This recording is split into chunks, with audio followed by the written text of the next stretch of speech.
പെരുമ്പാവൂരിൽ വീട് കുത്തി തുറന്ന് ലക്ഷങ്ങൾ വില വരുന്ന കോപ്പർ വയറുകളും വയറിംഗ് സാമഗ്രികളും കവർന്ന ഇതര സംസ്ഥാന തൊഴിലാളികൾ പിടിയിൽ. അസം സ്വദേശികളായ അബ്ദുൾ ഹുസൈൻ, ജിയാബുർ റഹിമാൻ എന്നിവരെയാണ് പെരുമ്പാവൂർ പോലീസ് അറസ്റ്റ് ചെയ്തത്. നിർമ്മാണത്തിലിരിക്കുന്നതും ആളില്ലാത്തതുമായ വീടുകൾ കേന്ദ്രീകരിച്ച് മോഷണം നടത്തുന്ന സംഘത്തിലെ പ്രധാനികളാണ് ഇവർ.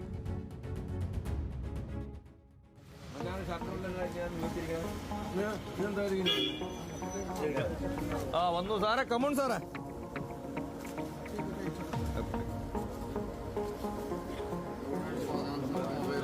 ഒരു മൊബൈല് ഇന്നലെ മോഷണം പോയേക്കണ കേസിലെ പ്രതിയാവാനാണോ ഡൗട്ടുണ്ട്. വീഡിയോ ഉണ്ട്, അത് നോക്കിയിട്ടാണ് ഞങ്ങൾ പിടിച്ചത്.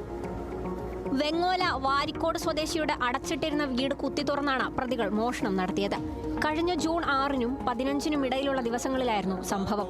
വീട്ടുകാർ സ്ഥലത്തില്ലാതിരുന്ന സമയം നോക്കി അകത്തുകയറിയ മോഷ്ടാക്കൾ ഭിത്തിയിലെ സ്വിച്ച് ബോർഡുകൾ ഉൾപ്പെടെ തല്ലിപ്പൊളിച്ച് ഉള്ളിലെ കോപ്പർ വയറുകൾ പൂർണ്ണമായും ഊരിയെടുക്കുകയായിരുന്നു.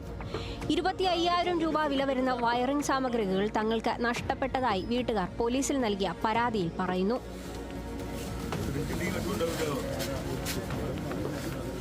വീട്ടുകാരുടെ പരാതിയിൽ കേസെടുത്ത് പെരുമ്പാവൂർ പോലീസ് അന്വേഷണം നടത്തി വരുന്നതിനിടെയാണ് പ്രതികൾ വലയിലാകുന്നത്.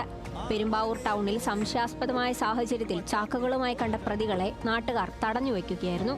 ചാക്ക് പരിശോധിച്ചപ്പോൾ ഉള്ളിൽ മുറിച്ചെടുത്ത നിലയിൽ വൻതോതിൽ കോപ്പർ വയറുകൾ കണ്ടെത്തി.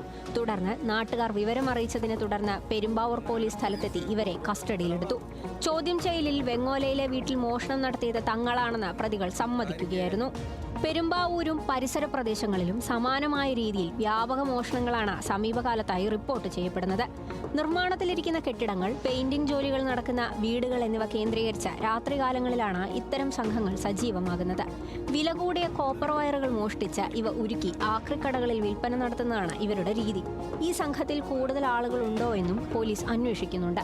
അറസ്റ്റിലായ അബ്ദുൾ ഹുസൈൻ, ജിയാബുർ റഹിമാൻ എന്നിവരെ കോടതിയിൽ ഹാജരാക്കി റിമാൻഡ് ചെയ്തു. ന്യൂസ് മലയാളം, കൊച്ചി.